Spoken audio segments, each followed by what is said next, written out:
She was this gun-toting, whiskey-drinking broad. The super epic fucking broad. She was a pioneer in the industry. She's also so famous and so controversial. So controversial. So she's kind of a big fucking deal. Her story is so incredible. She belongs on this podcast because she's a broad you should know. Hello and welcome to Broads You Should Know, the podcast about amazing and noteworthy women from history. I am your host, Sarah Gorski, and today on the pod, as promised, I have brought you some lighter fare for us to listen to. Today's broad is a new broad to many of us, hopefully, and she is a French broad. We have not covered very many French broads on the history of the podcast. I went through the whole spreadsheet I have, and of 179 that we have covered so far, only about 6 of these broads that we've covered have been French women. We have episodes on Julie d'Aubigny, the duelist and opera singer. We have Sophie Blanchard, the first female balloonist. Chevalier d'Eon, the trans French spy who negotiated the Treaty of Paris. Alice Guy Blanchet, the first female film director. And then, of course, we have Christine de Pizan and Joan of Arc from the medieval times. But today we've got a new French broad, and she's from the 19th century, mainly in the 1800s. And when I first stumbled across her story, I fell in love with her. And I am so excited to share her with you today.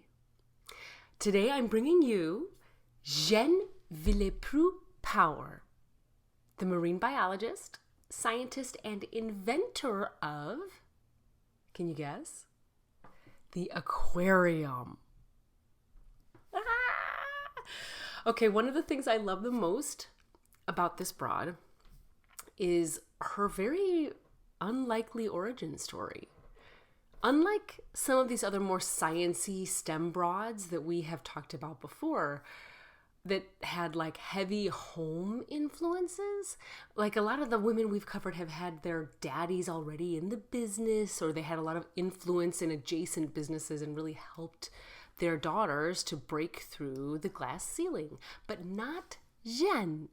In fact, the odds seemed particularly stacked against her from the very beginning. So I'm going to just dig right in. Jeanne Villepreux, hopefully I'm saying that right, was born September 24th, 1794 in Juillac-Corrèze.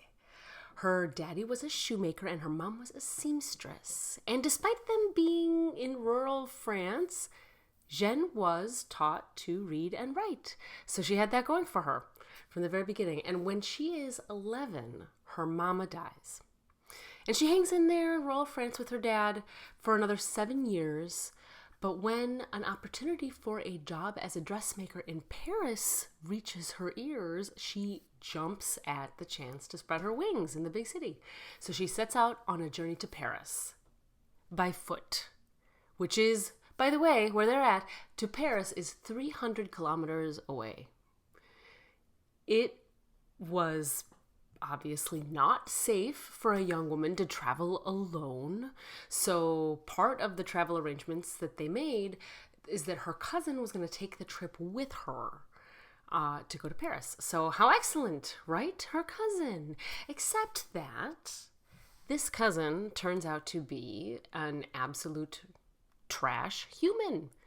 And he ends up assaulting her and steals her identity papers. And then he flees the scene of the crime. Now, sources don't talk about this particular event very in depth, so it's hard to know the extent of the assault, but I'm led to believe he kind of like knocked her out and robbed her, right? Not that that's okay or better. She was still in a boatload of trouble because she needed her identity papers in order to travel and get that job in Paris, right? And I think I recall that the sources said she was nearby Orléans at the time. So, Joan of Arc, we got some commonality there. So, having been beaten and robbed, Jeanne finds her way to a local convent for safety. And as soon as she is able to, she has new travel documents made, apparently by the local police. They apparently used to be very helpful back in those days, which was a surprise to hear for her. But this whole fiasco delays her trip to Paris significantly. And by the time she finally gets to Paris, the position she's been promised was already filled. So she is scrambling around, and she's able to secure a less ideal job, but a job nonetheless, as a seamstress's assistant. Now, sources didn't specify very much about her this time in her life. It's evident that she's very good at her job, very good at dressmaking, and in the span of 4 years, she's worked on apparently thousands of dresses, and she became so well known and so well respected by the upper echelon of rich folks that she is eventually commissioned to make a wedding dress for Italy's Princess Caroline for her wedding to Charles Ferdinand de Bourbon. I want to say Bourbon, but I think it's Bourbon. And as luck would have it, not only were her royal clients very, very happy, but she was also a guest at their wedding. And at the wedding, she meets this well-to-do English merchant named James Power. And they fall in love and they marry in 1818. And she takes the name Jeanne Villepreux-Power. That's hyphenated, Villepreux-Power. I love that she is an early adapter of the hyphenated name.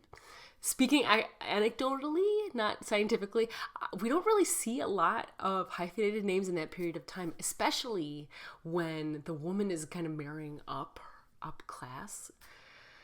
So I also love that about her. So the happy couple moves to Sicily, to the town of Messina, which is right on the water of the Mediterranean.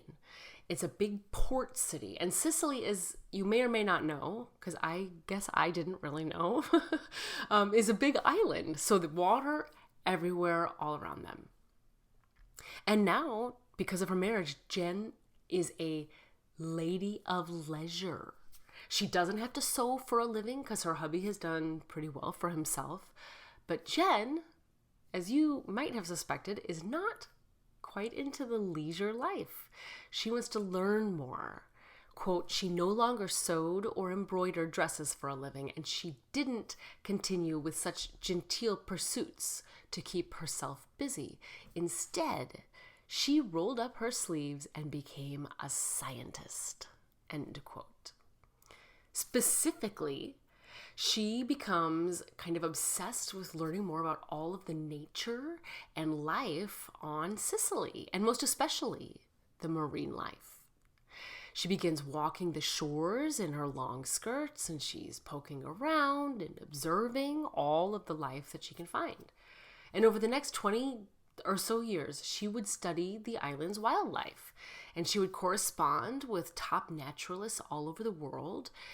And eventually she would write quite a bit, but 2 guides to Sicily are included in her writings.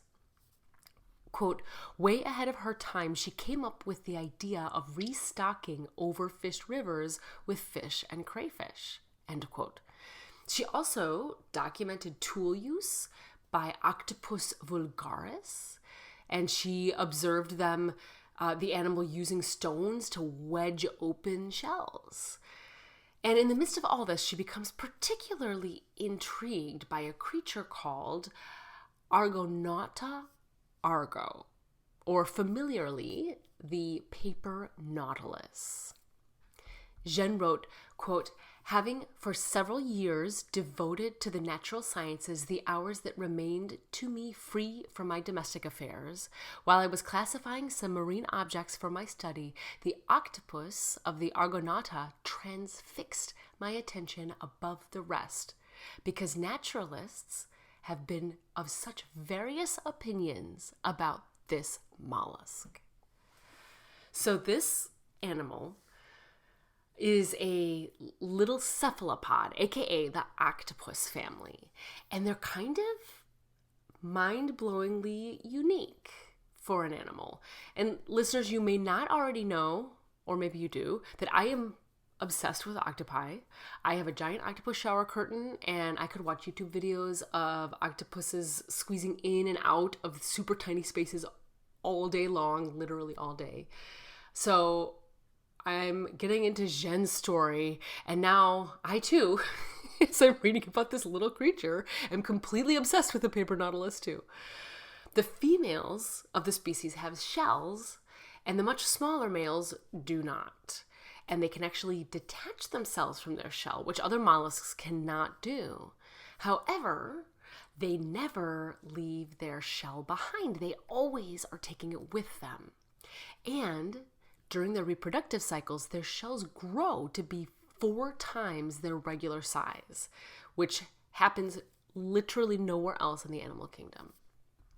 They also have these almost wing-like membranes that look like little sails. And all of their unique physical traits allow them to not only lay their eggs inside their shells, but they also create extra buoyancy and float their own shells, and they can travel long distances, expelling minimal energy. And they also can be apparently very fast, incredibly fast in the water. So as you can imagine, naturalists, not just Jeanne, but naturalists had been obsessed with these incredible creatures for a really long time. But they are incredibly difficult to observe in the wild. As soon as they feel they are being observed or approached by something, a potential predator or anything, they plunge away from the surface into the very deep water, and they puff this cloud of ink between themselves and the perceived predator. Even if that predator is just a scientist like Jeanne, right? Jeanne observed, quote, "When the air is serene, the sea is calm, and she believes herself unobserved, the Argonauta adorns herself with her beauties. But I had to be prudent to enjoy her rich colors and graceful pose, for this animal is very suspicious.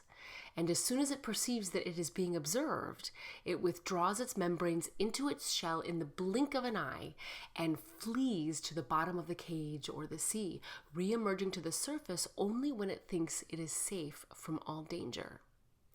It is at this time we can observe its movements and its habits." End quote.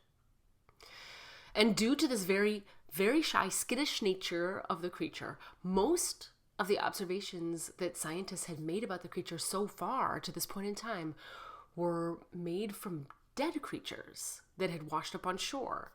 So scientists couldn't learn very much because the creature's dead. You can't actually see it. And cephalopods look completely different inert than they do when they're actually alive. So there was a lot of guessing floating around, and nobody really knew for a fact how they operated, and especially of special interest to literally everybody since the time apparently of Aristotle. They wanted to know how they got their shells. Did they find their shells like a hermit crab would, or did they make them themselves? Did they secrete something that made the shells? Nobody knew, and it was this great mystery. Now Jeanne quickly realized what most of her compatriots in the industry had not, that she could only really discover the true origin of the shell if she could observe the living creatures. So she designs and builds one of the world's very first offshore research stations. It was a system of these immense cages, and she anchors them off of the coast of Sicily, and they have all these observation windows, so she could watch the creatures through all these windows without bothering them, without scaring them, so she could kind of see them in their more natural environment. And every day she would prepare food for them, and she would get in her little rowboat and she would row out to the cages. Remind you, she is wearing these huge long skirts, rowing herself out here, and she would kneel on the platform and she would watch these nautilus for hours and hours and hours. But as you can imagine, this task was probably especially trying, especially when the weather was cold or nasty, and if the seas were choppy, right? So Jeanne is well, what can we do about this? This is a really difficult way to research, and she sets about to create a solution. And in the process, she creates the world's very first aquarium. At home, she builds this whole marine biology lab, basically, stacked with these huge tanks, and they're populated with living Argonauts. Amongst all of the creatures, she acquired 3 pregnant females, each housing thousands of eggs inside that extra large shell. And she would watch them hatch. And she would observe their entire lifetime, basically. She would conduct experiments and observations, and she would magnify eggs and shell fragments under the microscope. And lo and behold, all of these steady observations bear great fruit for her. And she is able to answer all of these unknown questions about the Argonauta, which nobody else previously could have figured out for centuries. She wrote, quote, "I armed myself with patience and courage, and only after several months managed to dissolve my doubts and see my research crowned with happy confirmation," end quote. In a series of groundbreaking experiments, which she started in 1833, Jeanne was able to, quote, "demonstrate by unequivocal proofs that the Argonauta octopus is the builder of its shell." She actually watched as these creatures grew up, and apparently the little baby octopus like hugged themselves with those little sail membrane things that they have, and something is secreted and it builds and builds and it becomes a shell. It's this amazing observation. And all her work ends up garnering her great respect in the science and naturalist community. One of the biggest names in the entire field at the time was this English biologist named Richard Owen. He was so impressed by Jeanne and her work. They were writing letters back and forth, corresponding. He was so impressed with her work that he dubbed her the mother of Aquariophily.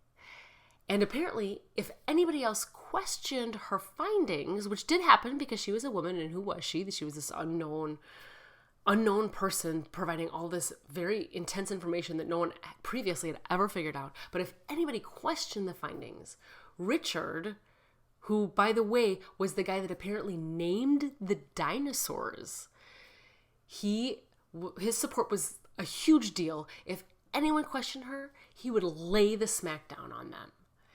And he even helped promote her findings more widely, which opened all of these doors for her, which she might not have been able to crack open herself. He apparently read one of her letters and presented her findings before the London Zoological Society. And her research was a revelation to all of them, and they would eventually make her a member there. Jeanne was also the first woman named the member of the Catania Accademia Gioenia. I think it's Gioenia. I don't speak Italian. That sounds Italian. And also, she was a member of 16 other of these learned science societies, which just really did not happen for women in this time period, right? We're in the 1800s. If you Google her right now, you're going to find some great articles about her, but not enough for the accomplishments we just talked about and how much she blew open the field of marine biology. And the reason for that, the reason there's not a ton of articles and information about her, aside from the fact that she's a woman and not a man, is that when her and her husband decide to leave Sicily in 1843, they pack up all their belongings, including the massive collection of Jeanne's writing and drawings and research documentation. All of their stuff is loaded onto a ship for this big move. But during the trip, the ship sinks in what has to be one of the greatest tragedies in STEM history. And almost all of Jeanne's papers and writings are lost at sea. Some of her work was able to be recovered thanks mostly to her previous correspondence, all the letters she wrote all to all these other researchers. But after the ship sinks, it appears that she kind of lost steam in her pursuits. And she continued to write, but she wouldn't publish again, and she didn't conduct any further research. She and her husband would eventually end up dividing their time between Paris and London, and Jeanne would flee Paris during a siege by the Prussian army in the winter of 1870. And she returned to Juliac after that, and she ends up dying the next year, January 1871, at the fairly ripe old age of 77. Not too bad for the 1800s. That is kind of all I was able to kind of scrape together about her, except for one little fact, which I think is super fun, that in 1997, her name, Villepreux-Power, was given to a crater on Venus. So there is a crater on Venus that is named after Jeanne. And she was just an amazing broad, and an amazing STEM broad for that matter. I wish we had more. That shipwreck, I can't even believe, like, what a horrific loss. There was this other dude that's like, if you research the first aquarium, there's this other name that pops up. I didn't even write it down because I hate including the names of those fuckers.